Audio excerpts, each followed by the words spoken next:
तुम आगे बढ़ो, बनो कलेक्टर। हम हैं, तुम्हारा बाप जिंदा है।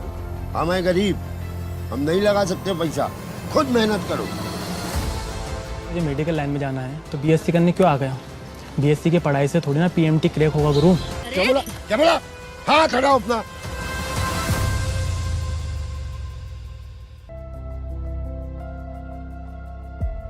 मुंबई में किसी ने मेरी किताब के पीछे लेखक का परिचय होता है, तो मेरी किताब के पीछे मेरा परिचय रहता है। वो परिचय किसी ने पढ़ा और वो परिचय किसी डायरेक्टर को बताया मुंबई के।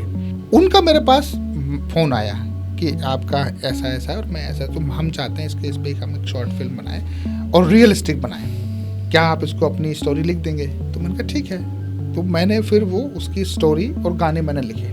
तो उनने मेरी शकल तरफ देखा और मुझसे कहा तुम गधे हो, तुम्हारे जैसे लोग पीएमटी में सिलेक्ट नहीं होते, तुम बीएससी पास कर लो, बहुत बड़ी बात है। सोचता आया, घर आया, पिताजी से कहा, पिताजी ने कहा छोड़ दिया। मैंने कहा हाँ छोड़ दिया। बोले कोई बात नहीं, मेरे घर का कबीलू बिक जाएगा तो भी मैं तेरे साथ हूँ, जो करना कर मैं तेरे साथ हूँ। उनके वो शब्द है कि मैं आज यहाँ बैठा हुआ। आप पीएससी में 7 बार सिलेक्ट हुए हैं। हाँ, अलग अलग पदों के लिए।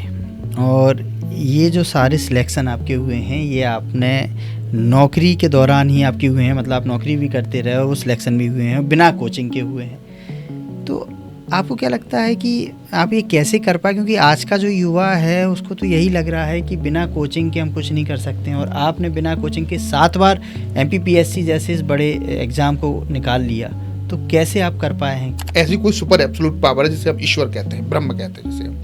अब वो ब्रह्म खुद कह रहा है कि मैं तुम्हारे भीतर हूँ, मतलब उसका कहने का ये है कि वो सुपर एब्सोल्यूट पावर आपके अंतस में, आपके अंदर एक बहुत ही असीमित शक्ति का भंडार है। मेरे पिताजी अगर मेरी गाड़ी पीछे बैठे हैं तो दूसरी बाइक वाला आगे नहीं निकल सकता, लिटरली आगे नहीं निकल सकता। अगर वो निकल गया तो मुझे वो गालियाँ बकेगी, इसके आगे निकल, या आगे किसी निकल गया। जैसे कि मैंने अभी बोला कि आप धार्मिक भी लिखते हैं, सामाजिक भी लिखते हैं, दार्शनिक भी लिखते हैं। आपका जीवन दर्शन क्या है? आज का जो युवा है वो तुरंत रिजल्ट चाहता है, जैसे कि बोलते हैं 5G का ज़माना है ना। लेकिन सफलता के जो मार्ग है उसमें कई बार रुकावटें आती हैं, समय लगता है। किसी के पिता इस दुनिया से चले जाते हैं तो जो मनोभाव